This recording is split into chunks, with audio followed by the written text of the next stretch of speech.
அண்மை செய்திகளை பார்த்து வருகிறோம். டாஸ்மாக் இடி ரெய்ட் தொடர்பாக தமிழக அரசு தாக்கல் செய்த அந்த வழக்கானது தள்ளுபடி செய்யப்பட்டிருக்கிறது. இது தொடர்பாக அனைத்து தரப்பு வாதங்களும் முடிவடைந்த நிலையில் இன்று சென்னை உயர்நீதிமன்றம் தீர்ப்பு வழங்கும் என்று கூறப்பட்டிருந்த நிலையில் தமிழக அரசு தொடர்ந்திருந்த அந்த வழக்கானது தள்ளுபடி செய்யப்பட்டிருப்பதாக அறிவிக்கப்பட்டிருக்கிறது. இது தொடர்பான விவரங்களோடு இணைகிறார் எமது செய்தியாளர் மதியழகன். அவரிடம் பேசலாம். வணக்கம் மதியழகன். இது தொடர்பாக சென்னை உயர்நீதிமன்றம் என்ன கூறியிருக்கிறது? விவரம்.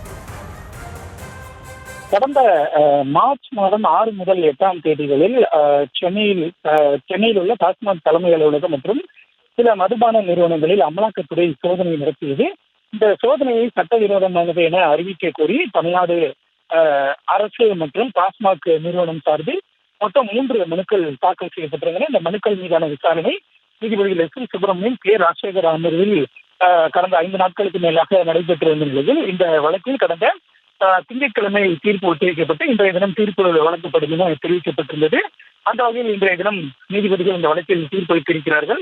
தீர்ப்பை நீதிபதி எஸ். எம். சுப்பிரமணியம் வாசித்தார். அப்பொழுது இந்த 3 மனுக்களும் தள்ளுபடி செய்யப்படுவதாக நீதிபதி தெரிவித்திருக்கிறார். மேலும் இந்த விவகாரம் என்பது, அதாவது சட்டவிரோத பணப்பரிமாற்ற குற்றம் என்பது மக்களுக்கு எதிரானது. மக்களின் நன்மைக்காக இது போன்ற நடவடிக்கைகள் தவறில்லை எனவும் தெரிவிக்கப்பட்டிருக்கிறது. ஒட்டுமொத்தமாக மக்களினுடைய நலனே முக்கியமானது என்பதால் இந்த விவகாரத்தில் இந்த சோதனையின் பொழுது ஒரு சில அதிகாரிகளுக்கு சில சிரமங்கள் ஏற்பட்டிருந்தாலும் கூட ஒட்டுமொத்தமாக மக்களினுடைய நடவடிக்கை, அதாவது மக்களினுடைய நலன் என்று பார்க்கையில் சில அதிகாரிகள் பாதிக்கப்படுவதில் பெரிய பாதிப்பு எதுவும் இல்லை என்றும் தெரிவிக்கப்பட்டிருக்கிறது. மேலும் இந்த நடவடிக்கை என்பது ஒரு அரசியல் பழிவாங்கல் நடவடிக்கை என்றும் தெரிவிக்கப்பட்டது. ஆனால் அந்த வாதத்தை ஏற்பதற்கு நீதிபதிகள் மறுத்துவிட்டார்கள். மேலும் இதில் எந்த அளவிற்கு நீதிமன்றம் தலையிட முடியும் என்ற ஒரு நிலவரமும் இருக்கிறது.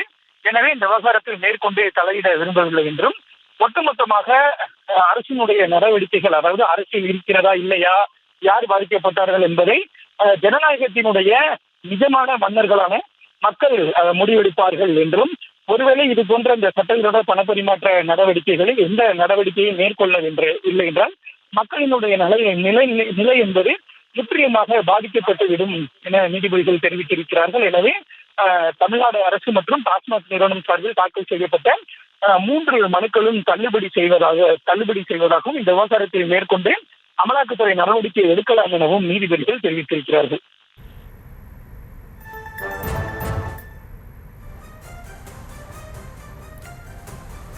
மதியழகன், இது தொடர்பாக உயர்நீதிமன்ற நீதிபதிகள் என்னென்னவெல்லாம் இந்த உத்தரவில் குறிப்பிட்டிருக்கிறார்கள்? அது தொடர்பான சிறப்பம்சங்களை பதிவு செய்யலாம்.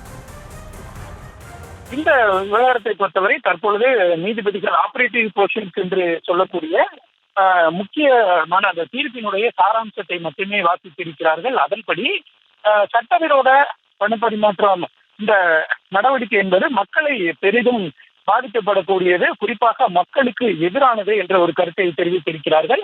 மேலும் இந்த மனுக்கள் மீதான விசாரணையின் பொழுது அரசு அதிகாரிகள் துன்புறுத்தப்பட்டார்கள். குறிப்பாக அவர்கள் 60 மணி நேரம் ஒரே இடத்தில் உட்கார வைக்கப்பட்டார்கள், நள்ளிரவில் வீட்டிற்கு அனுப்பப்பட்டார்கள் என்ற ஒரு வாதம் எல்லாம் முன்வைக்கப்பட்டது. அதற்கு பதிலளித்திருக்கக்கூடிய நீதிபதிகள் மக்களினுடைய நலனுக்காக இது போன்ற நடவடிக்கைகள் எடுக்கப்படும் பொழுது ஒரு சில அதிகாரிகள் பாதிக்கப்படுவார்கள், அதற்காக இது போன்ற நடவடிக்கையை மேற்கொள்ளாமல் இருக்க முடியாது என்ற ஒரு கருத்தையும் தெரிவித்திருக்கிறார்கள். ஒருவேளை இது போன்ற நடவடிக்கைகளை மேற்கொள்ளாமல் இருக்கும் பட்சத்தில் அது மக்களினுடைய வாழ்க்கையிலேயே புரட்டி போட்டுவிடும். ஏனென்றால் இது போன்ற பொருளாதார குற்றங்கள் என்பது மிகவும் ஆபத்தானது என்ற ஒரு கருத்தையும் நீதிபதிகள் தெரிவித்திருக்கிறார்கள். மேலும் அரசியல் பழிவாங்கல் இந்த விவகாரத்தில் இருக்கிறதா இல்லை என்பது குறித்து நாங்கள் எந்த விதமான கருத்தும் சொல்லவில்லை. மேலும் இந்த விவகாரத்தில் எந்த அளவிற்கு நீதிமன்றம் தலையிட முடியும் என்பதும் ஒரு கேள்வியாக இருக்கிறது.